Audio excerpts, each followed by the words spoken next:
Welcome back नाजरीन। Programme में एक बार फिर आपको खुशामदीद कहते हैं। शेब अख्तर हमारे साथ मौजूद है। हम चाहेंगे कि आप लाइव कॉल्स के जरिए प्रोग्राम में हिस्सा बने और आपको नाजरीन बताते चलें कि हमने चैंपियंस ट्रॉफी क्विज का आगाज़ किया था, जिसमें मैं आपसे पूछा था कि वो कौन से 11 पाकिस्तानी खिलाड़ी हैं जो वेस्ट इंडीज़ के खिलाफ मैदान में उतरेंगे। उस क्विज के जवाब हमारे पास आए हैं बहुत बड़ी तादाद में और विनर्स के नामों का ऐलान हम प्रोग्राम के आखिरी हिस्से में करेंगे। और फिलहाल चलते हैं अपने कॉलर्स की जानिब। अस्सलाम वालेकुम। वालेकुम अस्सलाम। रियाज अहमद बात कर रहा हूँ लाहौर से। जी रियाज साहब, क्या कहना चाहेंगे? सर, मैं पहले तो रिक्वेस्ट करूंगा कि शोएब अख्तर मेरे सवाल का एक मुस्तनद जवाब दें। सवाल ये है कि हमने वर्ल्ड कप 2020 जीता तो यूनुस खान की स्टेटमेंट आई कि इसको बॉब वॉल्मर के नाम करता हूँ। अभी भी आईसीसी चैंपियन ट्रॉफी के हवाले से भी यूनुस खान की स्टेटमेंट आई है कि खुद कप लेकर बॉब वॉल्मर के घर लेकर जाऊंगा। ठीक है, तो इस हवाले से मैं चाहूंगा कि ये पाकिस्तानी कौम का हक नहीं है कि पाकिस्तान का एक सूबा तो आग में जल रहा है और वो सूबे खुद भी रिहायशी हैं, वो कप लेकर वहां जाएं।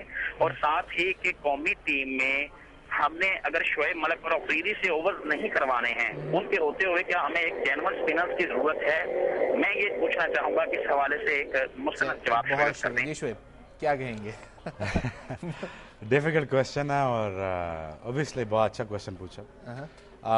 जब आप रिस्पॉन्सिबल होते हैं, वो कहते हैं ना, great power becomes with great responsibility. तो आई थिंक यूनुस का कहने का ये हद तक मकसद ये नहीं था कि उसकी एफिलिएशन जो बॉब वुलमर के साथ है बहुत क्लोज थी। वो बड़ा उस बॉब वुलमर के साथ क्लोज था। जब बॉब वुलमर की हार्ट अटैक से मौत होगी तो उसको बहुत धचका लगा, वो इसकी चीज़ में जहन में बैठ गई। लेकिन वो भी इतना ही पाकिस्तानी जितना मैं और आप हो सकते हैं।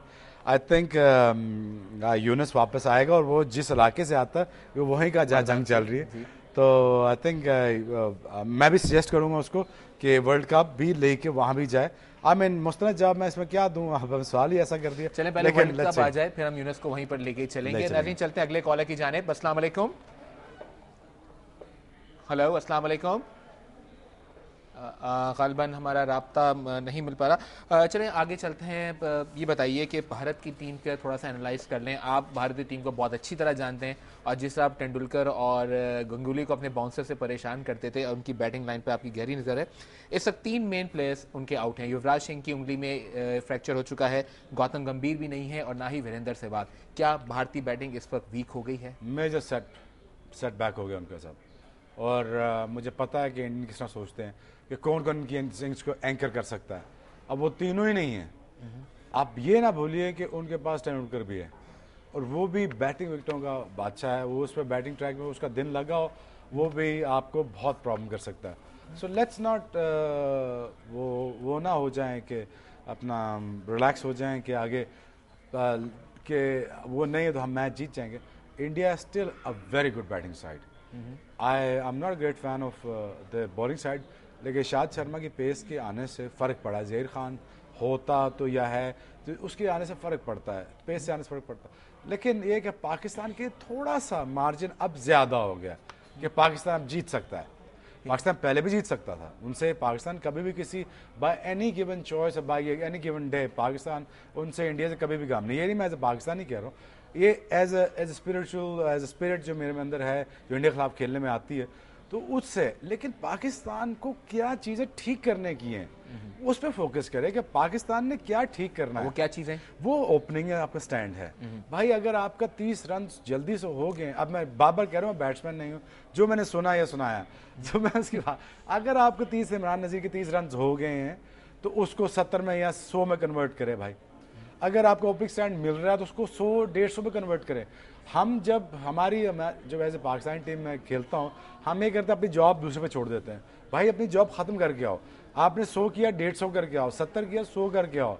ये करना पड़ेगा और पाकिस्तान को 50 ओवर्स में अच्छे रन रेट के साथ खेलना पड़ेगा। पाकिस्तान को ये भी नहीं करना पड़ेगा कि सिर्फ मैच जीतने के लिए खेलना पड़ेगा। लेट्स सपोज कि आखिरी मैच में बारिश हो जाती है जी।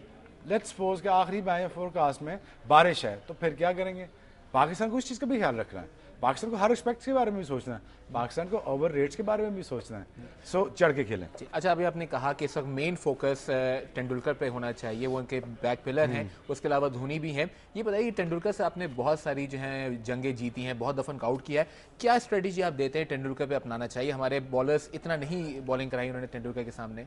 देखिए, प्रोग्राम बच्चे भी सुन रहे हैं, सारे सुन रहे हैं, मैं ये नहीं कहता कि आपको बिल्कुल ऑफेंसिव तरीके से बात करनी चाहिए, लेकिन आप उन पे चढ़ के खेलो, चढ़ के खेलो, उनसे बात करके खेलो। बात मतलब है जैसे I am not gonna say that language, but आप आई मीन ऐसी एग्रेशन आपको हो जो यूं रस्से के अंदर आए तो 5-6 प्लेयर उसको साथ आते हुए ना उसको पड़ जाए कि ये बंदा तुझे मार देगा। आई मीन ये मेंटली होता है, ये आपको डर लगता है, ये सबको डर लगता है। ये आप अंदर 5-6 प्लेयर आपके साथ, जैसे हम करते रहते हैं इंडिया के साथ हमेशा। जब मैंने क्रिकेट स्टार्ट की तो सारे मेरे सीनियर प्लेयर ऐसे उनके साथ लड़े झगड़े होते हैं जैसे कि पता नहीं कोई ज़्यादा तो कोई मसला है। इंडिया के साथ खेलना ही ऐसे चाहिए। सचिन को पहले ही आते साथ 2-3 बाउंसर सचिन को मारें, सचिन को पीछे बैकफुट पे लेके जाएं, सचिन को आगे बॉलिंग करने का कोई फायदा नहीं। सचिन को मैंने जो अपनी स्ट्रैटेजी हमेशा देखी कि सचिन को ये होता है कि वो एक ही बॉल के लिए तैयार होता है कि वो कट मारे या उस मुंह में बॉल आए। आप उसको फील्डर लें पीछे, स्क्वायर डीप स्क्वायर लें आप उसको पीछे और उसका बाउंसर ट्राई करें, बाउंसर मारें उसको बाउंसर मार के उसको चांस लें उस पर। वैसे शुएब, जब ये सचिन वगैरह से आपकी वर्बल जंग होती होगी, उनको आउट करते होंगे तो बड़ा मजा आता होगा, दिल के अंदर एक ठंडक भी आती होगी।